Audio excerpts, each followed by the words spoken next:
Hello Mrs. Frost's third hour English class. Our topic today is The Stranger by Albert Camus. Let's start off by looking at France during the time this novel was published, 1942, shortly after World War II. France took most of the damage from the war. The war led to major destruction of French property. France was destroyed physically and mentally. To wrap their heads around the war, many people turned to existentialism and other philosophies.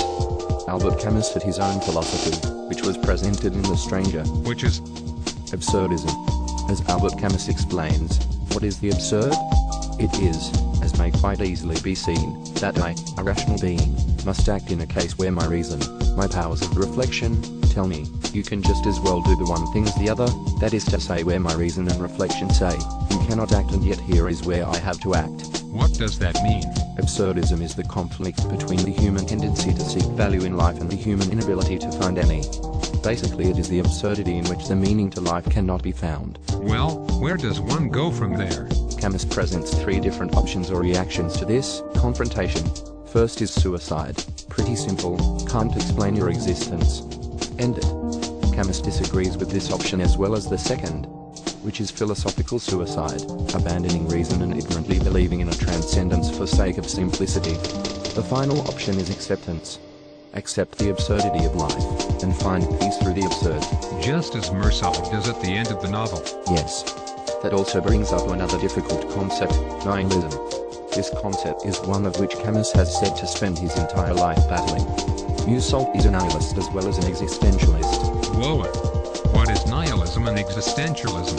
Existentialism is the pursuit for meaning in life, and nihilism is the belief that nothing truly exists, or even matters. Life is meaningless and void. Wow. That's intense. Albert Camus said that his life is devoted to opposing the philosophy of nihilism while still delving deeply into individual freedom. Going back to the novel, there are other dominant themes or concepts, such as determinationism, which is the idea that everything is already predetermined. Free will, society, alienation, and the value of the physical world versus metaphysical. Really it boils down to the absurdity of life, which is presented in three main contradictions: Meursault's alienation from society and misunderstanding of him by society, predetermination versus free will, and lastly the physical world and the metaphysical world. I see. The transition of Meursault in prison seems to be the prime example of absurdism and the conflict of society versus the individual.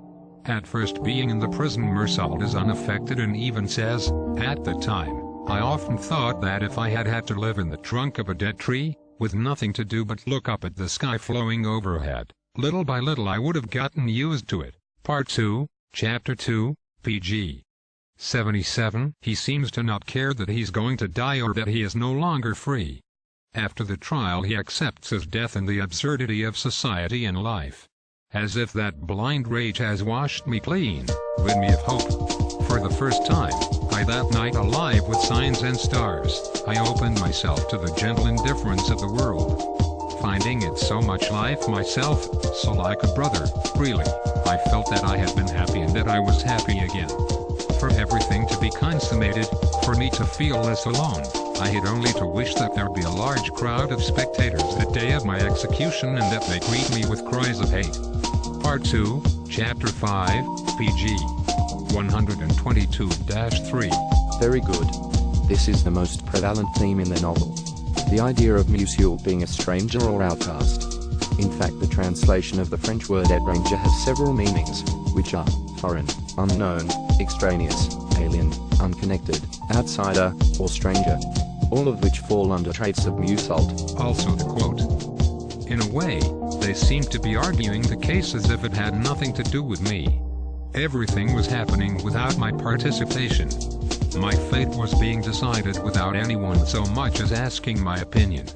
Part 2, Chapter 4, pg.